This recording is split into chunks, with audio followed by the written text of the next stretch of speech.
জাল দলিল দিয়ে রেকর্ড করে হাতে নাতে ধরা পড়ল এক ব্যক্তি। ঘটনাটি ঘটেছে মালদা জেলার হরিশ্চন্দ্রপুর 2 নম্বর BLRO অফিসে। ধৃত ব্যক্তির নাম আমজাদ খান, বাড়ি গ্রাম পঞ্চায়েত এলাকায়। হরিশ্চন্দ্রপুর 2 নম্বর ব্লকের BLRO সুরজিৎ দাস জানান, আমজাদ খানের ওই ছেলেটি 5টা দলিল রেকর্ড করার জন্য দিয়েছিল। সেটা আমরা ADSR অফিসে ক্রস চেকিং করে জানতে পাই যে প্রত্যেকটা দলিলই জালি। তারপরে সেই ছেলেটির বিরুদ্ধে FIR দায়ের করে পুলিশ প্রশাসনের হাতে তুলে দেওয়া হয়েছে তাকে। Bureau report, Hind news. আমাকে দলিল দিয়েছিল। কে দিয়েছিল তোমাকে দলিল? কতগুলো দলিল নিয়ে এসেছিলে আজকে? আজকে না স্যার, 1 মাস 1.5 মাস আগে দিয়েছিলাম। কে দিয়েছিল? আর কে দিয়েছিল তোমাকে দলিলটা? শেখ সাদিক। বাড়ি কোথায় ওর? কলিহারি। কতদিন ধরে করছিলে এই কাজটা? এই আমি নতুন ঢুকেছি 2-3 মাস। এখানে এসে তারপরে কি হলো? কোথায় নিয়ে যাচ্ছে তোমাকে এখন? থানায় দিয়ে যাবো। কতগুলো দলিল ছিল? 5টা দিচ্ছিল। ছেলেটা হচ্ছে দালাল, আমাদের কোনো লোক খেলাট নেই, দালাল। ও ডাইরেক্ট ও কেস রেডি করে দিয়ে কেস সাইডে করে দিয়ে হিয়ারিংয়ে যায়। হিয়ারিংয়ের মুহূর্তে ধরা পড়লো কি দলিলটা জাল, কিন্তু কেসটা তামিল হয়নি, কিচ্ছু হয়নি, বুঝলেন।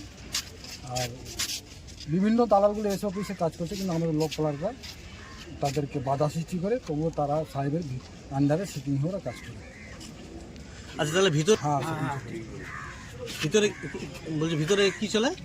হ্যাঁ, ভিতরে মানে কি দলিলটা কেসটা নিয়ে রেডি করে দিয়ে কেসটা নিজে হাতে লিখে দিয়ে কেসটাকে হিয়ারিং উঠে যাওয়ার পরে দলিলটা যখন হিয়ারিং সাইড করছে তখন ধরা পড়ছে দলিলটা জাল। ওনাকে বললো ঠিক আছে, আপনি সার্টিফিকেট কপি নতুন করে উঠিয়ে নিয়ে আসুন। সাহেবরা নিজে হাতে দলিলটা তুলে নিয়ে আসলো, দেখছে কি দলিলটা জাল। ছেলেটাকে ডাকলো, ডেকে দিয়ে সেই দলিল মিলে তাকে পুলিশকে ডেকে তাদেরকে অ্যারেস্ট করে পাঠায়। আমাদের লোক কালার নয়, আমরা খুব দুঃখিতজনক বিষয় আছে। আমাদের হরিশ্চন্দ্রপুরে সব রকমের সমস্যা দাঁড়াচ্ছে। ভালো লোকের প্রতি আশ্রয় না পেয়ে অন্যায়ের প্রতি ঝামেলাটা পড়ে যাচ্ছে। এর আগে আমাদের হরিশ্চন্দ্রপুরে 2 নম্বরে 1 নম্বরে এরকম ঘটনা ঘটেনি, এই প্রথম। এর আগে কোনোদিন ঘটেনি। এটাতে কিভাবে জড়িত দেখতে পাচ্ছেন? কিভাবে শুনেন, বেকার ছেলে বলার বেকারের জ্বালা আছে, বেকার সমস্যার জন্য 2 টাকা রোজগার দিয়ে রেকর্ড করার চেষ্টা করছে। তার সাথে আমাদের কোনো কানেকশন আমাদের লোক কলার কানেকশন সম্পর্ক নেই। আচ্ছা, আপনার নাম? আমার নাম MD ফিরোজ খান। আপনি কি দায়িত্ব এখানে? আমি সম্পাদক হরিশ্চন্দ্রপুর BLRO অফিসে। ইনি আছেন আমাদের সভাপতি, ইনি আছেন আমাদের 1 নম্বরের। কি হয়েছিল?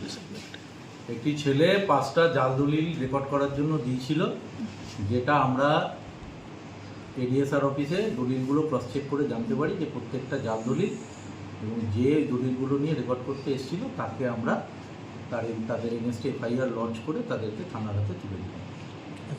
সেই ছেলে একজনের নাম হচ্ছে আমজাদ খান, সেই সব নিয়ে এসেছিল। আরও একজনের নাম বলেছে শেখ সাহাবুজ। তাদেরকে আমরা তাদের নামে FIR লঞ্চ করলাম এবং থানার হাতে তুলে দিলাম। আচ্ছা, কজনকে আজকে কটা দলিল ছিল? কটা দলিল নিয়ে এসেছিল? দলিল নিয়ে এসেছিল 5টা মিউটেশন কেস ছিল। সবকটাই কি ফেক কেস ছিল?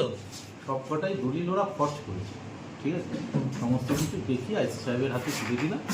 ওরা এসেছিল, নিয়ে গেছে। এবার প্রশাসন যা ব্যবস্থা নেবে বা পুলিশ যা ব্যবস্থা নেবে। স্যার, কজন ছিল আজকে? কজনকে ধরা হলো? আমরা একজনকেই ধরতে পেরেছি, ঠিক আছে। তাকেই আমরা পুলিশের হাতে তুলে দিই। আপনার আমার নাম সুরজিৎ দাস, BLRO হরিশ্চন্দ্রপুর 2, মালদা।